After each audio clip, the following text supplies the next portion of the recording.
Continuamos en la segunda parte. Estamos aquí en cita regional en Quinta Visión. La señal 9 desde Valparaíso, Marga Marga y Quillota, la señal 15 en San Felipe Los Andes, en la provincia, y la señal 79 en la provincia de San Antonio. Hoy estamos en esta cita con Evelyn Mancilla, consejera regional, César Barra, gobernador de Quillota, y Percy Marín, consejero regional. Quiero que cambiemos de tema. Otro tema también tan complejo como el anterior es la reforma educacional. Esta reforma educacional en que tiene ciertos fundamentos y que hay opiniones divididas en términos de algunas cosas fundamentales en la reforma, el copago, algunos dicen la expropiación de los inmuebles de los sostenedores privados, en fin, y lo más grave es que la gente municipal, la gente de las corporaciones municipales dice que en realidad el problema son ellos y a ellos lo que quieren son más recursos y que en realidad allí debería centrarse y no en esta reforma no ven ellos que esto esté caminando. Quisiera partir con usted de nuevo, Evelyn Mancilla. Conmigo de nuevo, qué tema, ¿no? Mire, me parece tan paradójico que en el módulo anterior hayamos estado conversando acerca de la libertad de la madre de poder elegir sobre si abortar o no, y hoy día nos imponen una reforma educacional que nos quita todas las libertades para poder escoger en qué colegio yo quiero que se eduque mi hijo o hija. La reforma educacional hoy día toca 3 puntos que son primordiales: el fin al lucro, el fin al copago y el fin a la selección, que son 3 cosas que han funcionado relativamente bien en nuestro país. No olvidemos que alrededor del 36% de los niños y niñas que estudian en algún colegio hoy día estudian en un colegio subvencionado. Por lo tanto, lo que parece extraño aquí es por qué se quiere invertir casi la mitad del dinero que se va a utilizar en la reforma tributaria en poder comprar colegios que están funcionando relativamente bien. O sea, si nosotros hoy día hacemos la comparación y decimos ¿por qué no inyectar esos recursos, que son recursos frescos, para que vayan directamente a las instituciones o a los colegios municipalizados, a las corporaciones educacionales y a aquellos colegios que están deficientes? ¿Por qué el Estado quiere hoy día comprar los colegios particulares y particulares subvencionados, sacarlos, inyectarles los recursos, siendo que el problema lo tenemos hoy día en las escuelas municipalizadas? Hoy día no solo son problemas que tienen que ver con la calidad de la educación, sino que también en la infraestructura de los colegios. Por lo tanto, se hace muy importante que los recursos lleguen directamente a los colegios municipalizados. Es muy importante también, y a mí me ha llamado poderosamente la atención lo que ha dicho el ministro de Educación. El ministro Izaguirre ha dicho que es muy importante que el Estado les diga a las familias qué colegio o qué escuela deben escoger. ¿Por qué? Porque él dice que los chilenos no tenemos la capacidad de elegir. Porque dice que nuestras familias son, lo voy a decir textualmente, dice: las familias no tienen las herramientas para determinar dónde estudian sus hijos, no son capaces de distinguir un colegio bueno de uno malo. Me va a perdonar, pero ¿cómo es posible que el ministro de Educación dé ese tipo de declaraciones y nos imponga sus ideas? Eso sí que es imposición, más que lo anterior. César Barra. Sí, lo que confunde Evelyn es la libertad de bolsillo y la libertad real, porque hoy día no existe, bueno, si me va a dejar, la verdad es que la libertad tiene que ver con la claridad de la información, que no haya distorsiones, porque acá cuando la gente ha sido víctima, por ejemplo, de las empresas del retail, todo el mundo decía que tiene libertad, y la verdad que tiene libertad, claro, para endeudarse, para que después le cobraran tasa usurera, y eso es parte de la libertad que algunos defienden. Quieren eliminar entonces, el financiero. Como tú estás a favor del lucro, la verdad que el lucro, no, porque lo acabas de decir, no ponga palabras, lo acabas de señalar, que era eficientísimo el lucro en educación. Entonces, que la selección era el descueve. Hoy día la verdad que el lucro no genera ningún incentivo para fortalecer los proyectos educativos. 2, la selección hoy día está dada por el bolsillo. Y la libertad más bien tiene que ver con los dueños de los colegios, para seleccionar en función del bolsillo de la familia y no en función de los resultados de los niños. Por lo tanto, Lo que busca la reforma educacional es fortalecer la educación pública, sí, pero además del punto de vista de lo que es un sistema, esta frase de que los colegios que hoy día son privados y subvencionados les va muy bien, la verdad que eso no es así. Y por lo mismo, cuando nosotros la diferencia entre un colegio municipal y otro es de 10.000 pesos, donde está concentrado un gran porcentaje, del 39% de la educación privada hay copago. De ese 39%, el 50% está en el margen de los 10.000 pesos. Esos 10.000 pesos no marcan ninguna diferencia y por lo tanto tiene que ver con distorsiones de mercado, y a eso se refiere precisamente el ministro. Por lo tanto, lo que se busca con esta reforma, uno, es fortalecer la educación pública; dos, eliminar la discriminación; tres, la segregación que existe; cuatro, la calidad, porque, perdón, acá hay un 7% de colegios pagados que podrán seguir siendo pagados, privados absolutamente, y siempre han existido en Chile. Si los privados también son parte de los que aportan en los proyectos educativos. Gracias, lo que aquí César. se quiere eliminar es el lucro, no la educación Gracias. privada. Percy Marín. Primero, señalar de que efectivamente aquí hay una paradoja donde por una parte cuando se habla de la vida hay libertad, y cuando del derecho a elegir en la vida, tal como decía Evelyn, y en el caso de la educación no hay libertad. Este proyecto apunta a algo totalmente distinto y sobre todo respecto a la libertad de la gente de la clase media, que es donde afecta principalmente este proyecto. Cuando uno se fija la selección, como tú señalas, cómo se elimina el tema de la selección tan satánica que ha existido en el último tiempo, se elimina con una tómbola. O un software. Un sistema que puede ser un software, pero no es o puede bolsillo ser, de la familia. o puede ser una tómbola. ¿A ti te parece justo la discriminación ¿te parece en serio? por el bolsillo de la gente? Pero dime, ¿te parece serio? No, no es. A ver, mira, no cuando es una persona tómbola, no, acá, pero por favor déjame hablar. Cuando Termina, es una tómbola, pero si, se continúa. por favor, si así lo dice el mismo proyecto de ley, y lo dice el mismo comunicado oficial del gobierno. Habla de tómbola, un software que haga las veces de tómbola. Entonces, por eso te digo, no me cambien las palabras. Y segundo, la gente cuando pone a sus niños en los colegios, ve por una parte la calidad y ve por otra parte la seguridad. ¿Ya? ¿Qué pasa en los colegios municipalizados? Por no tener reglamento, ¿no es cierto?, de admisión, que puede ser una selección, como tú dices, esta terrible selección. Llega de compañero de curso un chico que lo traen del Sename, que cumple una condena, un menor de edad, y que se convierte en un potencial peligro para todo ese curso.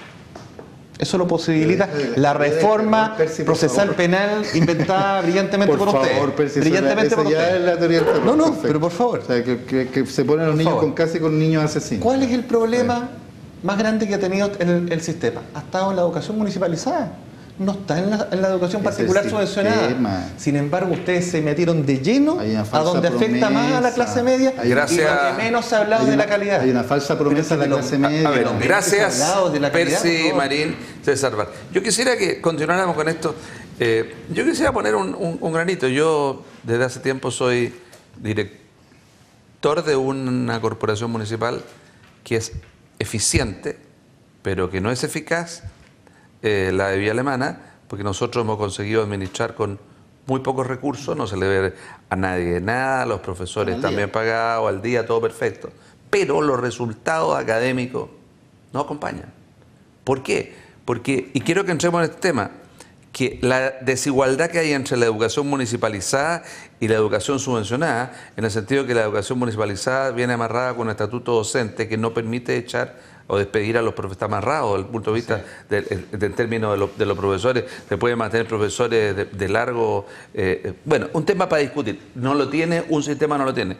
Otro, que lo que dice efectivamente Percy es una cosa, los jueces de menores mandan a los colegios municipalizados a aquellos muchachos y no los mandan a todos los demás, podrían sortearlo y les cargan la mano con aquello. Tercero, las subvenciones, cuestiones que son reales, las subvenciones, algunas subvenciones por los niños especiales están cerradas para las escuelas municipalizadas por un porcentaje sobre el curso, y ellos están obligados a recibirlo todo. Por ejemplo, corporaciones como esa tienen cerca de 1000 alumnos especiales y solamente reciben 600. Entonces, en el fondo lo que plantea, lo que quiero que vean es ¿Qué pasa con la educación municipalizada? ¿Dónde están los recursos para ello? Primero. Y segundo, que quiero que conversen también, es el tema si es verdad o no es verdad un mito de que los resultados demuestran del CIMSE le va mejor a los colegios subvencionados que a los colegios municipales, o no es verdad, digamos. ¿Y cómo se soluciona aquello? ¿De esta forma o metiéndole más recursos por otro lado? Partamos por usted.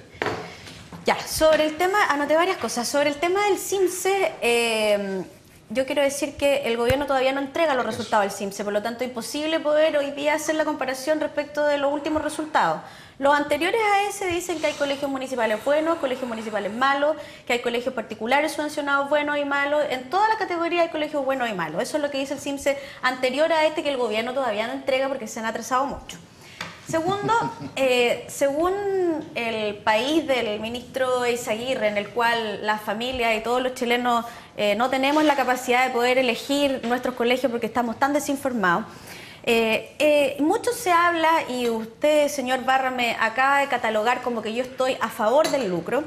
Yo le quiero... No, no lo dije. Dijiste que no, usted lo puso en mi boca, yo no lo he dicho. Dijiste que yo quiero decir que para mí es muy importante que efectivamente las familias que no tengan el dinero para poder pagar un buen colegio, una buena universidad, un buen jardín infantil, que efectivamente el Estado se haga cargo. Si yo no estoy en contra del lucro, yo no estoy en contra de que no se le entregue educación gratuita a la gente, yo estoy muy de acuerdo, pero aquellas familias que son el 5 o el 10% más ricas de este país, que tienen la plata para poder pagarlo, que lo hagan, que paguen, no, porque lo que están diciendo ustedes es que la reforma tiene que ser gratuidad en todos los colegios, en todas las universidades. No se puede lucrar, no se puede lucrar, que para claro, no se puede lucrar, no se puede lucrar con recursos públicos para que no siga. Pero anótelo, señor Barra, y después usted, claro, anótelo y después le explica. Sí, pero por favor, qué terrible, usted trata de mentiroso a todo el mundo que no piensa igual que usted. Bueno, segundo, a mí me parece súper importante que nosotros aquí tenemos que nivelar, pero nivelar hacia arriba. Hoy día lo que nosotros estamos viviendo es que tenemos colegios municipalizados, tenemos colegios subvencionados y particulares que tienen un mejor funcionamiento, que eso también está demostrado, y lo que quieren hacer es bajar el nivel de los colegios particulares y los subvencionados y ponerlo a nivel de los municipalizados. Yo no digo que no se le inyecten recursos a los colegios particulares, subvencionados, que el Estado no los compre, pero primero hagamos que estos colegios, que son los municipalizados, efectivamente suban su nivel educacional y reforcémoslos a ellos, y después preocupémonos de los que están funcionando relativamente bien. Gracias, Evelyn. César Barra. Hay varias afirmaciones que no son reales. Uno, nadie está en contra de la educación particular pagada, que representa el 7% de la población del sistema, y siempre ha existido. Entonces nadie está... Lo que se está planteando es que con recursos públicos no se lucre. Y por lo tanto, a propósito de los particulares subvencionados, también acá, y lo ha hecho la Agenda 2020, una serie de estudios, acá en la práctica la educación particular subvencionada con el copago no ha tenido los resultados que se esperaba, porque en general los niños donde se diferencian tienen que ir más bien con su capital social y humano, o sea, el entorno familiar, y a veces se distinguen muchas veces los resultados por el proyecto educativo y el director. Una pregunta cortita. Una pregunta cortita. Esto de que hay una educación que la particular subvencionada que le da muy bien, eso no es real. Una pregunta cortita. ¿Cómo se mejora la educación pública? ¿Cómo se mejora la educación pública? ¿Cómo se mejora la calidad de la educación pública atacando el lucro en primer tema? ¿Por qué no se para? Esa es mi pregunta. ¿Cómo se mejora la educación pública de esta forma? A ver, primero, la reforma educacional es una batería de proyectos. No hemos abordado el tema de la educación parvularia, que también es parte de la reforma, el tema universitario, y por lo tanto también el tema municipal. Se ha planteado la desmunicipalización, eso implica un proyecto por sí mismo. Hoy día lo que se está apuntando es el fin al lucro con recursos públicos, no a la selección, y por otra parte, cómo nosotros, de una u otra forma, establecer un sistema a propósito del traspaso de fondos públicos para que efectivamente los recursos públicos vayan a lo que es educación y no al lucro de determinadas personas. Entonces, el fortalecimiento de la educación que tú señalas a propósito de lo municipal tiene que ver con recursos, tiene que ver con un estatuto docente con más sistema moderno, de administración. con un sistema de administración, y también, por cierto, a propósito de la integración, porque también, digámoslo, es más fácil competir con niños que tienen mayor capital social que con niños que tienen menor capital social y donde están concentrados los más vulnerables en el mundo municipal. Por lo tanto, tú tienes que generar mecanismos de integración. También al privado tiene que llevarse parte del segmento de niños más vulnerables. Entonces, acá el sistema segregado como sistema no tiene buenos resultados. Acá los que tenemos resultados son algunos establecimientos emblemáticos y parte de la educación privada, que es el 7% y que nadie va a tocar. Gracias. Don Percy Marín. Bueno, está claro de que el sustento de este proyecto no tiene muchos estudios. Lo mismo lo evidenciaba el ministro de Seguirre, que tuve la oportunidad de verlo en Tolerancia Cero, donde prácticamente Matías del Río sabía bastante más que el ministro. Y eso queda claro en la intervención, disculpa, no solo tuya, sino que de muchos personales de la concertación que no tienen claridad respecto de lo que de cómo se genera y lo que busca esta reforma. Porque ustedes repiten el mismo discurso de los movimientos que estallaron en la Alameda hace un tiempo atrás, pidiendo la educación gratuita, de calidad, y todo lo que tú me señalas es lo que ellos pedían. Y cuando uno ve a quién disculpa, pero déjame seguir, ¿a quién beneficia esto? Porque tú mismo señalabas, esta reforma no toca los colegios particulares pagados. El 7%. O sea, a la gente que tiene más recursos en este país no le afecta esta reforma. ¿A quién le afecta? A la clase media. ¿La va a beneficiar? No lo va a beneficiar, porque estás interviniendo al sector de la clase media que mejor le va. Los colegios particulares subvencionados pueden tener todas las críticas del mundo, pero claramente les va mejor. No es que... Pero por favor, escucha, está haciendo afirmaciones. A ver, César, cada cual tiene derecho de usted. Está bien, pero no nos puede tratar de mentiroso por eso. Tener un tiempo para decirlo, porque si no, esa manera de ir interrumpiendo, no. Dejemos que termine esto, el tiempo se nos va. Claramente les va mejor. Y no les va mejor solamente en términos académicos. Les va mejor porque tienen establecimientos donde pueden estar tranquilos. El tema de la seguridad, yo insisto, es un elemento importante, ¿no? Yo creo que la gente que tiene menos recursos, la gente más pobre de este país, puede tener también el derecho a elegir. Eso es importante y eso es lo que hay que fortalecer, y que esta reforma no le dedica nada, absolutamente nada. ¿Qué pasa con la educación municipalizada, tal como decía Rodrigo? ¿Qué pasa, por ejemplo, con el profesorado? Vemos los colegios municipales, por ejemplo, donde hay un alto ausentismo de profesores, hay un alto nivel de licencias médicas, ¿no es cierto? Y los niños, ¿qué pasan durante el día? Están en la sala sentados o jugando porque no tienen profesor. ¿Eso es justo para la gente que no tiene recursos? ¿Por qué la reforma no apunta a eso? A corregir esos errores. Gracias. Evelyn. Pero no, pues está apuntando a lo que funciona. Es una parte de la reforma que tú estás viendo. Lo que funciona. Evelyn Mancilla. No es así. Mire, yo creo que efectivamente este tema da para harto. Yo claramente estoy completamente de acuerdo que aquí lo que falta es conocer el proyecto completo de cómo se va a tratar esta reforma. Yo creo que es muy importante también cómo se ha... Lo conoce el ministro. Sí, claro, lo hemos visto. Creo también que es súper importante que nosotros podamos también apuntar hacia la calidad de la educación.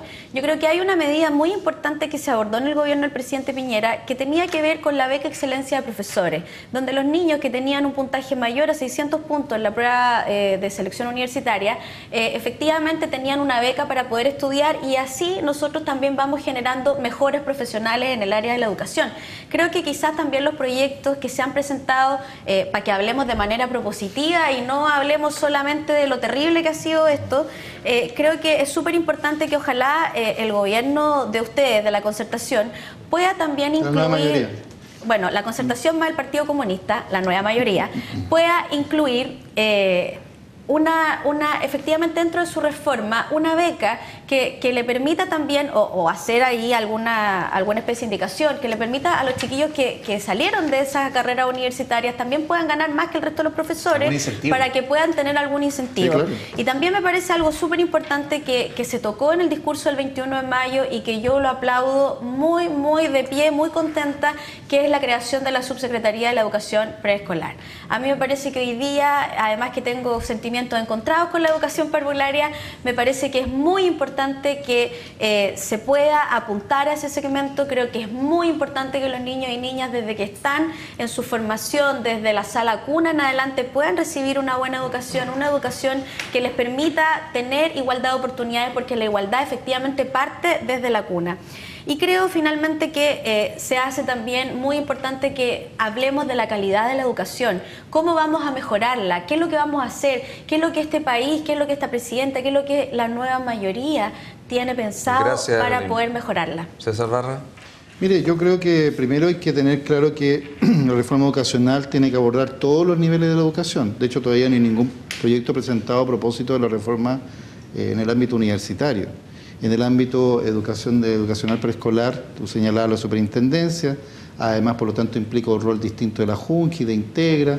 Se va a extender la capacidad desde el punto de vista de las salas cunas, 4.500, un tremendo esfuerzo país. Entonces, acá también, yo lo que les pido es que acá tengamos también altura de mira desde el punto de vista del discurso, porque acá el tema del copago, el tema del final lucro y el tema de la selección es una parte.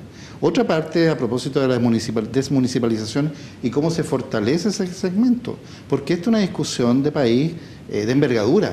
Entonces, aquí nadie puede tener, obviamente, y en la discusión nuestra, la verdad absoluta. Lo que vamos es que tampoco establezcamos mitos, porque efectivamente la educación municipal tiene los niveles de precariedad, que en algunos de los cuales nos relataba Rodrigo, pero también a nivel de la oferta de los privados, particulares subvencionados, a muchos segmentos no ha sido real desde el punto de vista de los resultados. Y los resultados se explican más bien por el capital social y educativo de sus propias familias. Eso perdón, no lo invento yo. Porque el tiempo se va. Mario Weisblut de 2020. Una cosa que también lo dice bien. ¿Por qué se han ido 600 o 500 mil personas de educación pública? Porque hay estigma. Hay estigma porque efectivamente, porque hoy día tenemos más familias pobres dentro del sistema. Si antes, en los años 80, no estaban todos los niños dentro del colegio, y eso paulatinamente ha ido avanzando. Quien recogió gran parte de esa cobertura fue el mundo municipal, se hicieron grandes obras, se ha ido también desarrollando el tema de las capacitaciones, por eso es lo que decía Evelyn, pero también acá tenemos a toda la comunidad dentro del colegio y dentro de ello todas las vulnerabilidades posibles. Entonces también hay que asumir que la educación municipal asumió el costo con los más vulnerables, y eso genera más dificultades y, por cierto, también estigmatización y segregación. El particular subvencionado podía seleccionar y la libertad no era la persona, la libertad era del dueño para seleccionar de acuerdo al bolsillo de la familia. Por lo tanto, los más pobres no estaban ahí. Gracias, César Barra, gracias, Percy Marín, gracias, Evelyn Mancilla. Un minutito cortito para cada uno. Parte usted, digamos, por lo que usted quiera. Bueno, desde el punto de vista de lo que yo quiero.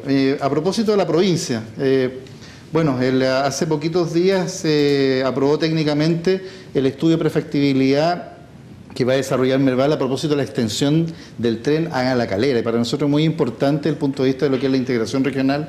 La verdad que es una buena noticia, es un proyecto que va a involucrar algo así como 200 millones de pesos, parte prontamente a propósito de los procesos de licitación, 14 meses tiene ese estudio, y la verdad que hay una reivindicación histórica de una forma de transportar a las personas que va claramente a ser de una gran significación para la zona. Y por otra parte, estamos ya la próxima semana dando a conocer medidas de emergencia en torno al tema de la agricultura. Está decretada la emergencia agrícola en prácticamente todas las comunas de la región. Con el Seremi de Agricultura vamos a dar cuenta de apoyo a las personas que tenían niveles de endeudamiento y también inversión en el ámbito del riego. Gracias, César Barra. Percy Marín. Bueno, respecto a lo que conversábamos, la educación, en el Consejo Regional, junto con Evelyn y los 28 consejeros, recibimos una muy buena exposición por parte del equipo del intendente, esas cosas hay que decirlo, respecto de la ejecución del gasto, cómo estamos financieramente y cómo nos vamos a plantear para lo que viene en cuanto a inversión y la próxima cartera que estemos pronto a aprobar.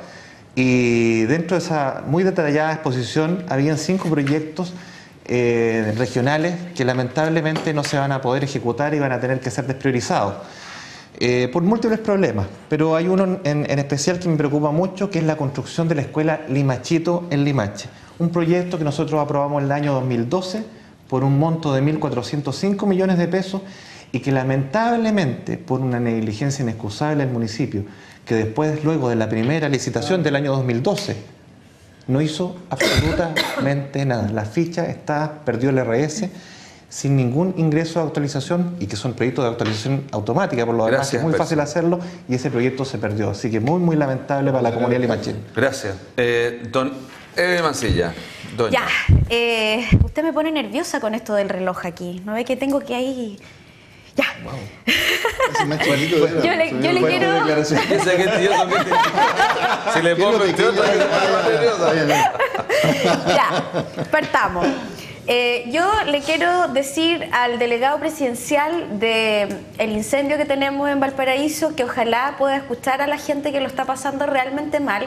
Hay muchas problemáticas que aún no se han resuelto. La gente me ha dicho todos los problemas que han tenido. Tienen que ir de una oficina a otra porque se les ha perdido la ficha de catastro de EFU, porque no aparecen en el sistema, o lisa y llanamente porque las fichas nunca se le hicieron. Entonces yo le quiero pedir por favor a las autoridades hoy día de gobierno que se pongan en el lugar de esa gente que lo está pasando realmente mal, porque hay un peregrinaje de un sector a otro. Y quiero decirle al director del Servio, al señor Candia, que cuando pueda por favor me reciba. A lo mejor él puede ver por la tele al Servio. Ese no es el señor Candia. No, al Servio, que por favor me reciba, porque le he pedido hace 2 semanas que le he pedido audiencia y no me ha Muchas contestado. gracias, pero si se la pide a Candia se la va a dar al tiro. Ya. Un gusto de tenerla, Evelyn Mancilla, Percy, Ariel César Vara. Y a usted que nos está mirando, son temas interesantes, esto hay que conversarlo. Yo creo que son temas que usted no puede dejar que otros piensen por usted. Usted debe plantear y manifestarse qué piensa en aquello usted, que es el eje principal de todas las reformas. Por eso a nosotros nos interesa en este canal ser su voz local. Que estén ustedes muy bien.